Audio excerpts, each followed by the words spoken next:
This is alchemy, empowering those who care. Owners, caregivers, they gon' get you there. Expert insights, real stories, and more. Real strategies to help you grow for sure. Well, hi, everybody. Welcome to the Alchemy Podcast, where care meets innovation. I'm your host, Ilija Vrajich, and I'm joined today by Linda, who we met at a conference, and I think you have a very unique thing that you're doing. Why don't you tell us a little bit about yourself and how you got started in music and music with the elderly? Great. So our organization is called Audrey's Angels. We're a nonprofit organization that was founded in October 2001. So we're celebrating 25 years of enriching lives through music. Wow. Yeah, so the Audrey of Audrey's Angels is actually my mother-in-law. So she and I started this along with my late father-in-law, Robert, after the family had to place our great aunt in one of these care homes. What we do is we bring music into the small senior care homes throughout the valley. I was Auntie Betty's caregiver at the time, and I would visit her, take care of her, shop for her, do all that. She lived about 4 blocks away from me, and she had a dog. And we said, do not take that dog for a walk by yourself. So one day I pull up in my red minivan, and there she is with the dog, and the dog pulled her over on the sidewalk. So fast forward, we had to take her to Life Care Center. And I believe we were in denial about what was happening with Auntie Betty, the dementia. We really didn't know about it. So we were told at the hospital she could not live alone. I had small kids at the house, so I couldn't have her move in with us. We didn't have the room. We were given a list of care homes for Auntie Betty to move into. Now, I've lived in Arizona since, I think, 1974. I didn't know these care homes existed. What they are is they look like any other home on the street. They're licensed for 10 residents. Some are just up to 5. We have large facilities throughout Arizona, but I didn't know about these care homes. And we knew Auntie Betty just would lose herself in a large facility. She needed a family setting, and that's what these care homes offer. So we were given a list of about 10 homes to drive around and see what might work best for her. Mm-hmm. And once the homeowner, Radhika, opened the door to a home in Scottsdale, we knew this is going to be wonderful for Betty. Lovely people that were there, lovely caregivers, beautiful, clean home. And I continued to visit Betty every day and realized, I'm really the only one coming here. At that time, I believe there were 6 other women living in that home. So I started trying to visit with them, take them on errands, and we realized we need to do something to bring enrichment into the homes. Again, these homes, they lovingly take care of their residents, but they're so busy. The caregivers are so busy. The owners are so busy. So we said, what can we do to help? We took Radhika out to lunch and we brought up the idea. Audrey had the idea. Let's bring music in. Let's bring interactive crafts in. And Radhika loved that idea. She said, oh, goodness, there is a definite need for that. So that's how we got started. With the help of 9 volunteers, we started at 5 different homes. We had the help from Dr. Maribeth Gallagher, who is the dementia coordinator at Hospice of the Valley. And she's also a very talented singer. And she helped us teach our musicians how to best meet the need of these residents. A lot of our musicians play at coffee houses and festivals, but this is a different gig, if you will. We want to go into the homes and meet the residents where they are, sit with them, make eye contact with them, and get them engaged. So that's why we started this program. That's really awesome. And one of the reasons why I kind of connected when I saw your booth when we met, I don't know if I had mentioned this or if you even remember it, but I remember how much music played a role in our facilities. We had somebody that came in and the residents always loved it. They always loved even the one, like we dealt with a lot of dementia and Alzheimer's, right? And a lot of them were non-communicative, but you would see them start to move their hand or do something that was with the music that was really, really cool.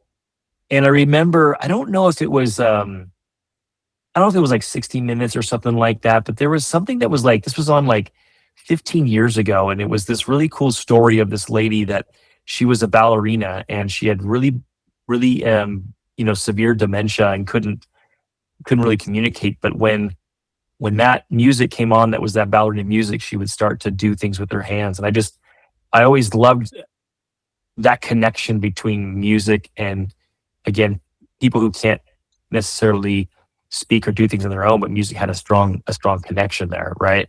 And you've been doing this for so long. What would you say in the 25 years that you've been doing this? What have you learned about loneliness in small care homes that surprised you? Well, what surprised me pretty early on is how few of these residents have regular visitors. Arizona has been known as a melting pot state, so there's so many people that live out here that do not have extended family. So that's where the isolation comes in, wanting to just stay in their room because they can no longer communicate. It feels safer to just stay in their room. Well, we wanted to bring them out so they can have fellowship, so they can engage, so they can get a connection with the outside world. There are over 2,000 of these small care homes in the state of Arizona, and a majority of them are right here in the greater Phoenix area. Mm-hmm. But again, we really learned also during COVID. It affected, of course, everybody, but we had to completely shut down. March 12th, we got the phone call from the governor, and we had to start making calls and shutting down. We received a lot of phone calls and emails from the homeowners saying, I don't know what to do. Our residents are so lonely. They didn't understand it. They thought everyone was angry at them.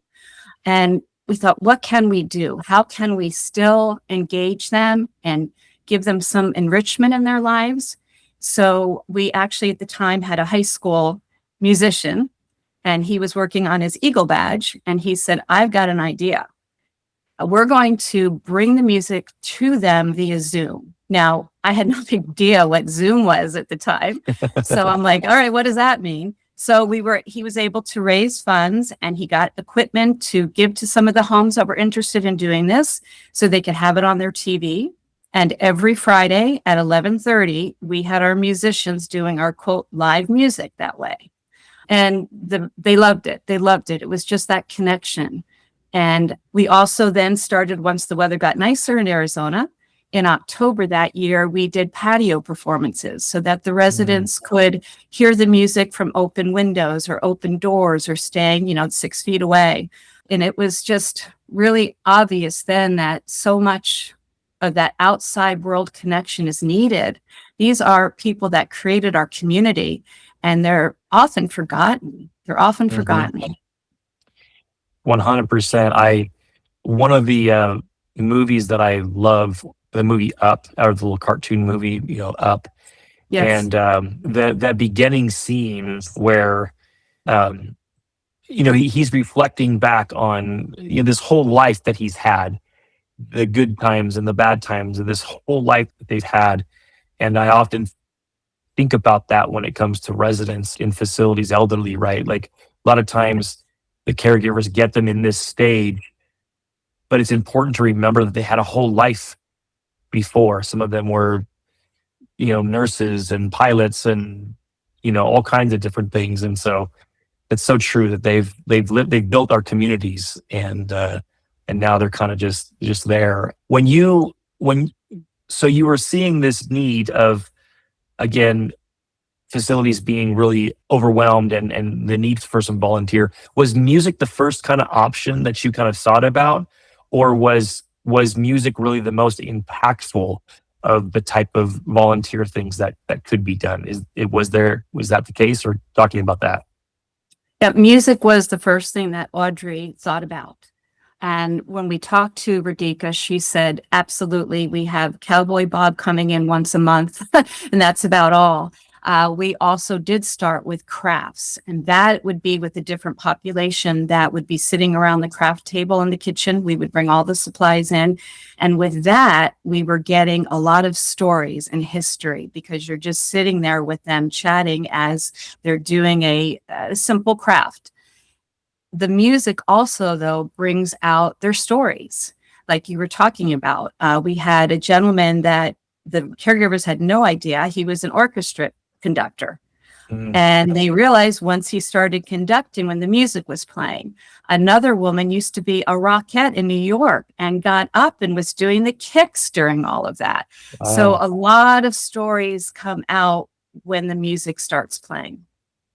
Is there any, again, I saw that 60 Minutes or whatever program it was that kind of talked about this, but is there can you speak to any like the science of why, like what actually happens emotionally, or like what's happening in the body or to them? Like, why is music so powerful? Studies show that the part of our brain that holds our music memory is the last to be affected with those in dementia. We don't know why, but that's what happens. And when a song comes up that a resident remembers, it can awaken them again. It can help connect that disconnected brain.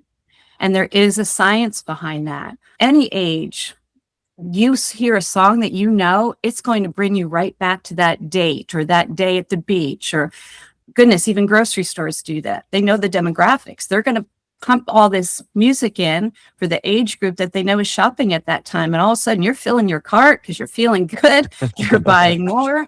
It affects them. It really helps organize, like I said, their disorganized brain. It awakens them.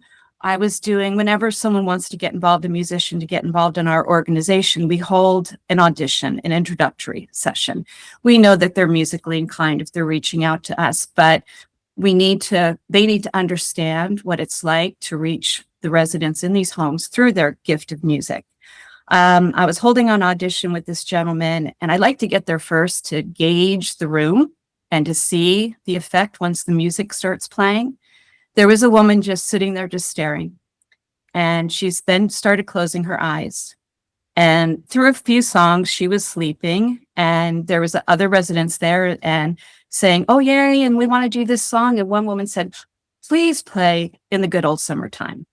And all of a sudden, the woman that appeared to be sleeping opened her eyes, sat up straight, started enjoying the snack that had been put in front of her, beverage that had been put in front of her. And she said, "Yes, in the good old summertime." She stayed engaged through that whole song.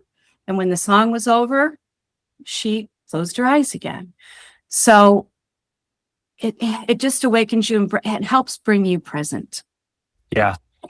Yeah. There's so many stories of that. It's so cool that music can do that.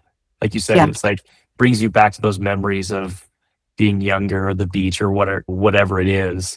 And there's a difference between, like, I know, like going to like a live concert versus listening it to on the radio. Is there any, can you speak? Is there any difference with like the elderly versus live, having somebody come in versus maybe on the radio, or maybe it's even the TV or something? Like, is there a difference there in terms of how residents, how elderly are responding?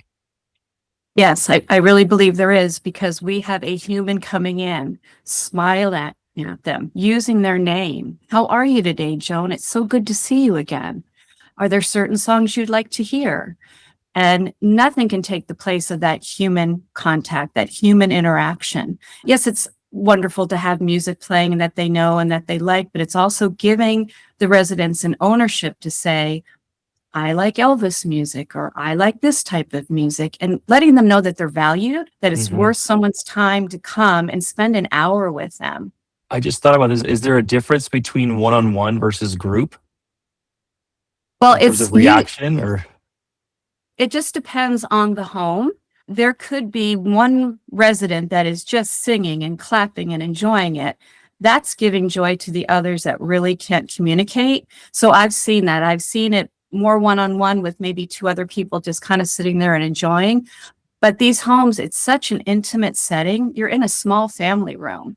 And even though Mhm. they're licensed for up to 10, usually it's about 5 or 7 that might be sitting around in the family room. Sometimes it's 3.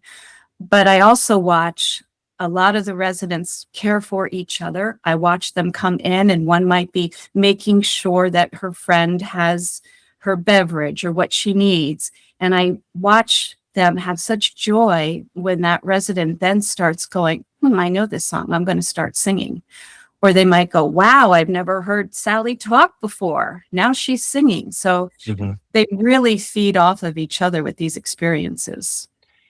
And it sounds like the types of music that cause the strongest reactions is really music that is somehow connected to their past, right? Yes, yes. When we started this in 2001, we were playing a bicycle built for two. Now we're going into more of the 60s, early 70s, and we want them to hear and enjoy the music from their era. And I think that's actually probably, I mean, I don't know what you'd say this, but probably a good piece of advice on the intake form is to ask specific what types of songs or genres or artists did mom or dad listen to that might that might have an impact on them, so that kind of music can be played. Sometimes it's just as simple as asking, right? Yes, yes, yes. Or asking the family member, what does mom like to listen to? So absolutely. And I believe that a lot of the homeowners do that. They want to know about the residents. But like I said, sometimes if the resident is not communicating, they don't know what happened in their past until they start hearing about the stories when our musicians are there. Yeah, that's really powerful. Do you notice any so you're there for a session, let's say it's an hour or whatever time that you're there. Do you know if there's any effects that carry over? Like, is their mood better throughout the day, or do they get better sleep, or is their appetite up? Is there anything or any science, anything backed or anything like that that's connected to, hey, this 1 hour it's obviously great during that time, but there's also the rest of the day or things like that. And we do hear that it does carry over. The effects carry over throughout the day. There's something called sundowners that most of the residents deal with. And literally, when the sun goes down, they start getting depressed. And we've heard from the homeowners and caregivers that when our angels are there for 1 hour, we refer to our musicians as our music angels, they eat better, they sleep better, they're calmer, they're less combative. Another story I saw when I did an audition, there was a woman that was just not in a good mood. She was banging on the tray that was on her wheelchair, and the caregiver was talking calm, rubbing her back, trying to calm her down as our musician was setting up, and he started playing. And once he started playing, that woman stopped banging, calmed down, put her hands down, smiled, and clapped after every song. So I know that carried on for a bit with her whole mood that day. That's awesome. So that's a great thing to do for residents that are combative or get combative, is sometimes more medication isn't the answer. It could Correct. be, it could be music, right? Music could be one of those things that, and we don't always think, always don't think to try, which is kind of cool. It sounds like your organization, from a volunteer standpoint, obviously there's lots of musicians. Is it one thing where you just constantly getting volunteers and that's pretty easy, or is it difficult? Well, we do offer a stipend to our musicians because most will just travel across the Maricopa County area. And we want to be mindful of the upkeep on your instruments and the gas and all of that. So we do have some fundraisers to raise funds for that. We go to a percentage of the homes completely free of charge. Some that have a budget pay a nominal fee for us to come there. We get funding through Alzheimer's Foundation of America, through the Arizona Commission on the Arts, and through United Healthcare Community Plan. So we have a lot of support there.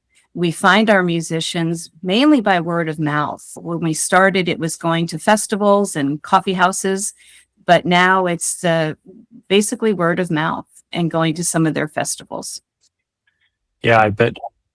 We went and visited a facility. We weren't doing music, we were just visiting people, and it was fun to, as a volunteer, be able to give something, right? And I think it's probably very fun for your musicians to go and do this, right? It's a two-way thing. It benefits the residents, but it's also benefiting them, how they feel. It absolutely does. I hear that a lot. They say, I think I'm getting more out of it, than they are. And they become friends with the residents. We'll rotate the musicians in, but a lot of their schedules at certain homes, and certain homes say, wait, we need to only have these musicians here right now. They really, like I said, get a friendship going, find out more about what's going on in their life. Some have brought in books knowing that is the resident's favorite author. A gentleman, one of our musicians that plays the guitar, one of the residents came out and he said, here's my old guitar. It's all beat up. I don't play it anymore. So our music angel, Richard, took that home, restrung it for him, and brought it back. So it's Oh, that's not cool. just, hey, we're here to sing for an hour. There's relationships and true engagement going on. That's cool. That's really cool. And obviously, we've talked a lot about the residents, but what does it do for staff, caregivers? Like you talked about, like caregivers are so busy, people are so busy. Like, what do you see? What kind of effect do you see bringing music into the home, into these care homes? What does it do for the care staff? It's so much fun because sometimes they're in preparing the food, the next meal. And most of these homes, especially in Arizona, your kitchen is right there with your family room. So we always make sure that a caregiver's present when our musicians are there. But I've witnessed them singing and dancing and coming into the room and dancing with the residents that are able to. So it's bringing an hour of joy to the staff as well. And they're always like, oh my goodness, thank you so much. That was wonderful. Oh, I love that voice. And I've heard them singing from other rooms, other staff members, while our musicians are playing. So it's Chiming it's a in. lot of fun. It's a lot That's of fun. cool. Yeah. That's really cool. Well, since music is so important, and obviously your organization in Arizona, people can, those that don't know about you already can obviously reach out to you, but those that are in other states like California or Texas or wherever, and let's say that an owner is watching this and they're like, I really want to incorporate music, into our home and what we do. What would be the thing that you would tell them to try first? Where would you kind of recommend that people start? I would just, with all the social media we have, I would just put something out there saying we are looking for someone to bring in some enrichment into my care home. There's so many platforms out there. Music is really, in my opinion, the best way to get started. Or if they can have people coming in and reading stories and talking with them as well. We've had people in California say, hey, can you branch out here? We only have 2 staff members. It's myself and our program coordinator. So it's like, I would be happy to talk to anybody about how we got this started, because I think it would be wonderful in more states than Arizona. We have a lot of people from Tucson that have gone to the conference where I met you, and we haven't even branched out there. That's only about an hour and a half from where we are in Maricopa County. So we would love to see this grow in other states, and I would be more than happy to talk to anybody about how they might best get this started in their home. So in 25 years, what in kind of doing this? So like, if you could go back, what are some, I don't know if it's mistakes, but what are some things that like you wish that you knew back then? Like if somebody wanted to kind of do what you're doing, what are some tips just to kind of avoid or whatever in wanting to do this? Because obviously you've done this for 25 years, and that's many years. It's a lot of coordinating. There's a lot of coordinating. And I think the one thing that we would hopefully change is our scheduling. And this is technical here, but we schedule close to 500 music hours every month. Wow. And we have one person doing that. And we used to have a program prior to COVID that was just clunky. So I would bring in an IT guy really early and say, how can we make this scheduling easier? Amy, who's our program coordinator, has to send these out every month, and there's more than 500 that she has to do. So, and just, really making sure that we reach as many homeowners as we can, that we have enough musicians to go out there. Over the 25 years, there's only been a couple years that we kind of had to put a hold, and we had a waiting list, but that was during the summer months. So we still have, some of our musicians leave the 115 degrees, so we're a little shorter staffed there. But that would be the main thing. As far as the music, the musicians get our mission. They get that. So our main thing is, how do we get them out there to more homes and scheduling a bit easier? Okay. So what are there any, I don't know if there would be, but this just came to mind. Are there any things that like you would want to avoid when it comes to music with the elderly? Is there anything that, you kind of want to stay clear of or be careful with? Anything along those lines? Or I'm not really sure. We're always very careful. We have our guidelines. We just want to make sure we're reaching them the way they want to be reached, and that we always have a caregiver there with us. So that if someone needs to get up or someone needs to leave the room or is not doing well, then we have someone there with us. So I think we're doing really well with that. And, changing the music as we need to. We still had some years ago that just kept playing the old songs, and they weren't wanting to move into any other decade. So just being really, really mindful of that. Yeah. The ages a little are more variety. a little more variety. Yes. A little more variety. Yeah. And if let's say some facility owners can't find volunteers or they can't get them as often as they need to be, is music any music on the radio, music on, that's still going to be the great benefits, Right. or right? Right. Go ahead. That would be a benefit over having the TV on. Another thing we learned in the early years with the Phil Donahue shows and all of that, they have large screen TVs in these homes, and some residents with dementia, if it's in front of them, they think it's happening. And there's a lot of conflict in these homes, or I'm not in the homes, I'm sorry, during the shows, anger and combative just on the TV. So just having background soft music on the TV is beneficial as well. Okay. Is there, I don't know if you know this, but is there like an ideal couple of times a week? Is it every day? There should be some amount of time.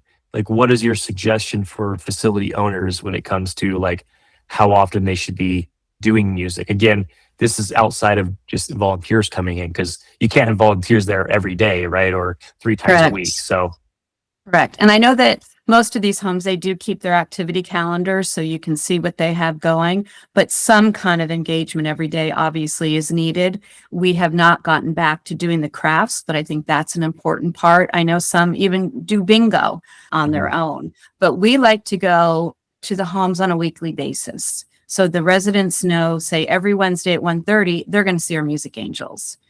We have, sometimes the homes change hands.